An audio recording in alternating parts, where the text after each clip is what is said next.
5th grade DCA3. Directions. Read each question carefully. Determine the best answer to the questions from the 4 answer choices provided. Then fill in the answer on your answer document. Number 1. Which of the following best explains the conflict at the heart of the Missouri Compromise that played a major role in leading the country down the path to civil war? A. The conflict over whether to allow slavery in new states and territories. B. The conflict over how escaped slaves should be punished once they were captured. C. The conflict over whether the government should support industry or agriculture.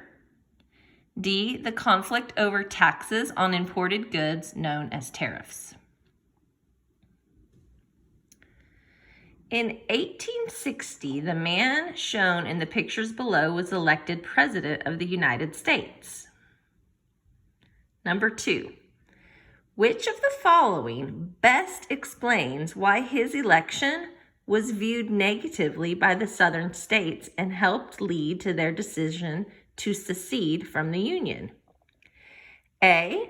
He was elected without winning the vote in a single Southern state, causing states in the region to feel as though they were not being represented in the government. B. While the election was close, many citizens in the South began to believe that he was a corrupt politician who had stolen the election with the help of Congress. C. He supported finishing the Transcontinental Railroad, but many farmers worried that it was designed to destroy the economy of the South in order to help the economy of the West grow.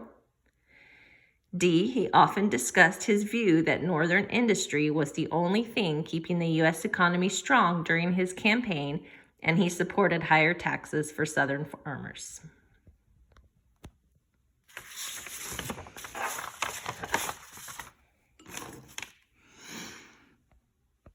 Number 3.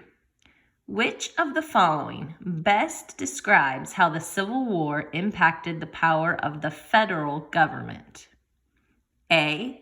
It weakened the federal government by placing more power in the hands of the citizens. B. It strengthened both the federal and state governments and gave each more power. C. It ensured that states were given more power over the federal government. Or D. It established the supremacy of the federal government over state governments. Below is a painting of life on a southern plantation. Number 4. The plantation system was based on which of the following? A. Small-scale farming that used inexpensive labor. B. Small-scale farming that used expensive labor. C. Large-scale farming that used inexpensive labor. D. Large-scale farming that used expensive labor. 5. Plantations had more power in the market than small farms because A. They produced fewer goods for less money. B. They produced more goods for less money.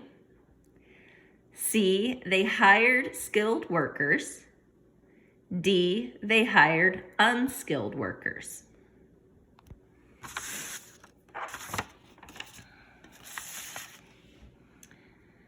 Number 6. Which former president of the United States is best known for his policies aimed at fighting the Great Depression? A. Franklin D. Roosevelt. B. Theodore Roosevelt. C. Calvin Coolidge. D. Harry S. Truman. 7. What is the historical significance of the date on which Veterans Day is celebrated? A. The Paris Peace Treaties were signed on this date. B. The U.S. reunited after the Civil War on this date. C. The Constitution was ratified on this date. Or D. World War I ended on this date. Number 8.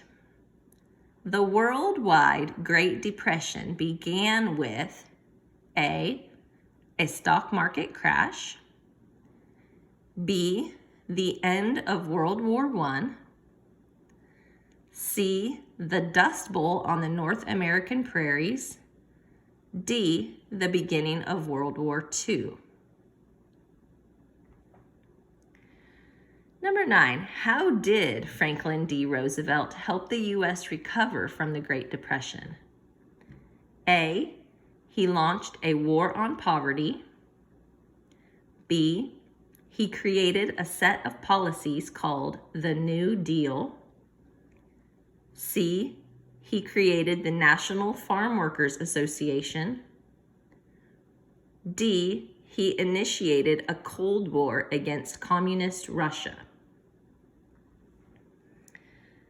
Number 10, if the demand for a product goes up, business owners are most likely to A, match prices with other businesses, B, lower prices, C, keep prices the same, D, raise prices.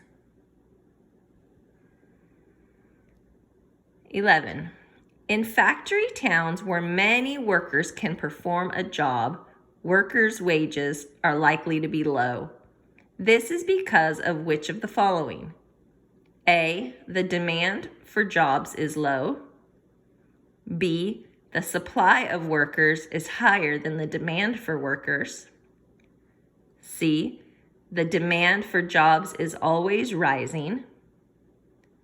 D, the supply of employers is higher than the supply of workers.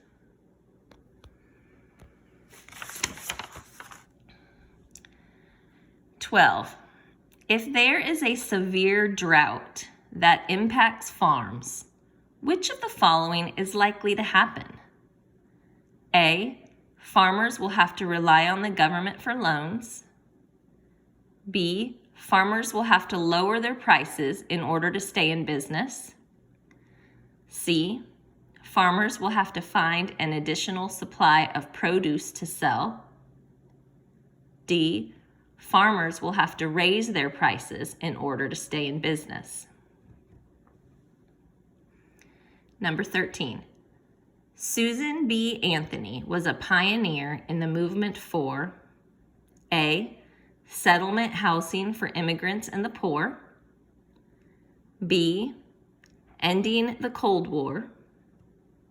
C, women's right to vote. D, the civil rights movement. Be sure you have recorded all of your answers on the answer document.